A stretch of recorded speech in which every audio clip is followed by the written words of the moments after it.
வணக்கம். இது உங்கள் கேஜிஆர் பிம் ஸ்டுடியோ. நம்ம லாஸ்ட் வீடியோலேயே டூல்ஸ் எப்படி செட் பண்ணுறது, டூல் பார் எப்படி செட் பண்ணுறது எல்லாத்தையுமே பார்த்துட்டோம். இந்த வீடியோவில் நம்ம சீட் எந்த மாதிரி செட் பண்ணிவிட்டு எந்த மாதிரி ட்ரா பண்ணுறதுன்னு பார்க்க போகிறோம். நம்ம ஃபைலில் போய்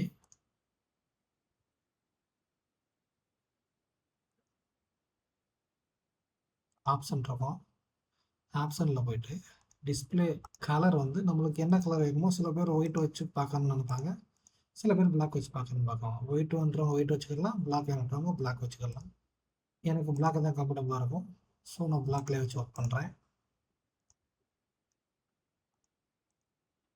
நீங்கள் செட் பண்ணி வச்சுக்க டூல் பாக்ஸை ஒரு தடவை லாக் பண்ணிக்கோங்க. தெரியாமல் கைப்பட்டால் கூட அது வெளியே வராது, டூல் பார் எதுவுமே வெளியே வராது.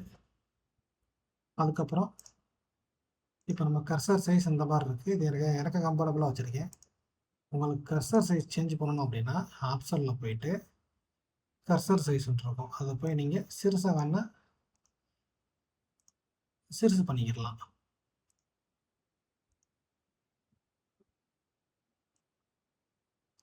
நமக்கு என்ன சைஸ் வேணுமோ அந்த சைஸ் வச்சு கொடுத்துடலாம். அதுக்கப்புறம் உங்களுக்கு சிஸ்டமில் உங்களுக்கு ஓப்பன் சேவில் ஆட்டோகார்டு என்ன வெர்ஷனில் சேவ் ஆகணும், சில பேர் லோயர் வெர்ஷன் வச்சு ஒர்க் பண்ணுவாங்க. அவங்களுக்காக நம்ம 2010, 13 எது வேணாலும் சேவ் பண்ணி கொடுக்கலாம்.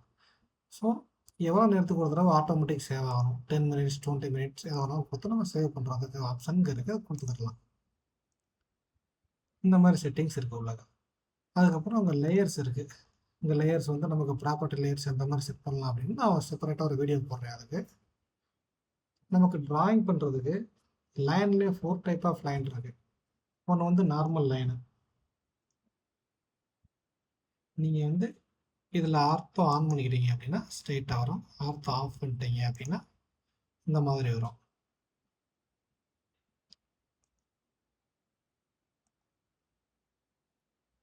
நான் போட்டிருக்கிறது நார்மல் லைன் போட்டிருக்கேன். அதுக்கப்புறம் பாலிலைன், அதுக்கப்புறம் மல்டி லைன் ஒரு ஆப்ஷன் இருக்குது. ட்ராவில் போயிட்டு மல்டி லைன் ஒரு ஆப்ஷன் இருக்குது. அது 2 லைன் சேர்ந்த மாதிரி வரும்.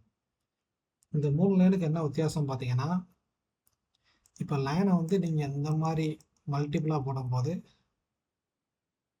இது நீங்கள் செப்பரேட்டாக குவான்டிட்டி எடுக்க வேண்டியிருக்கும். ஃபார் எக்ஸாம்பிள் கண்ட்ரோல் அமைக்கி 1 அமுக்கிங்கன்னா ப்ராப்பர்ட்டிஸ் வந்துடும். உங்கள் லைனை கிளிக் பண்ணிங்கன்னா இது 523 mm, இது 299 mm அந்த மாதிரி வரும். அதே இது நீங்கள் பாலி லைன் போட்டிங்கன்னா நீங்கள் எவ்வளோ லைன் போட்டாலும் ஒரே லென்த்தாக வந்துடும். Length 1622 mm. அந்த மாதிரி வந்துடும். பட் மல்டி லைனில் நீங்கள் அந்த மாதிரி எதிர்பார்க்க முடியாது. உங்களுக்கு அந்த மாதிரி எதுவுமே வராது. இது மல்டி லைன், அவ்வளோதான். அதை தவிர்த்து வேறு எதுவுமே கிடைக்காது உங்களுக்கு. லைனில் இந்த 3 டைப் இருக்குது. லைன் கலர் சேஞ்ச் பண்ணுறதுனா நீங்கள் இங்கே போய் இங்கேயே சேஞ்ச் பண்ணிக்கலாம். என்ன கலர் வேணும் இங்கேயே கொடுத்துக்கலாம். இங்கேயே கொடுத்துக்கலாம், இல்லைன்னா இங்கே இருக்கும், இங்கே கொடுத்துக்கலாம் லைன். உங்களுக்கு மல்டி லைனில் பார்த்தீங்கன்னா மல்டி லைன் ஸ்டைல்னு ஒன்று இருக்கும். அதோட ஸ்டைலில் போயிட்டு உங்களுக்கு வேணால் சென்ட்ரல் லைன் இருக்க மாதிரி எப்படினா மாடிஃபை பண்ணிக்கலாம். ஃபார் எக்ஸாம்பிள் நியூவில் போயிட்டு இப்போ நான் ஒரு ஃபயர் ஃபைட்டிங் லைன் கொடுக்குறேன். கொடுக்கும்போது 0.5 mm மேலே 0.5 mm கீழே. ஆப் கொடுத்து 0 கொடுத்துருக்கேன். இதை நான் ஒரு ரெட் கலர் கொடுக்குறேன். பிலோ லைனு ஒரு ரெட் கலர் கொடுக்குறேன். சென்ட்ரல் இருக்கிறத ஒரு கலர் 8ல் கொடுக்குறோம். கொடுக்கும்போது மித்ததை நீங்கள் மாற்ற வேணாம். ஓகே கொடுத்துட்டு செட் கரண்ட் கொடுத்துட்டு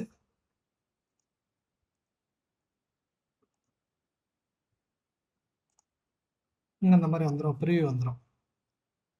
உங்களுக்கு சென்டரில் என்ன கலர் ரைட் ஆகலை. மறுபடியும் போயிட்டு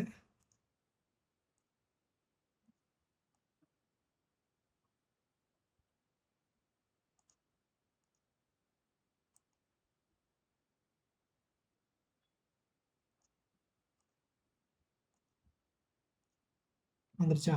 அந்த மாதிரி வந்துடும். மறுபடியும் மாடிஃபைல போய் இந்த லைனை நீங்கள் லைன் டைப்பை சென்ட்ரல்னு வச்சுக்கலாம். இந்த லைன் டைப் எதுவுமே இருக்காது. நீங்கள் லோட் பண்ணிட்டு உள்ளே போயிட்டு சென்டர் டூ இந்த மாதிரி இருக்கும். ஜஸ்ட் நான் சென்டர் டூ கொடுக்குறேன். கொடுத்து சென்டர் டூ கொடுத்துட்டு ஓகே கொடுத்தீங்கன்னா இந்த லைன் வந்து சென்டர் லைன் நான் கொடுத்துருக்கேன். ஸோ இது சென்டர் டூ, இது பை லேயர் வந்துடும். நீங்கள் ஓகே கொடுத்துட்டு ஓகே கொடுத்துருங்க. இப்போ நீங்கள் மல்டி லைன் எடுக்கும்போது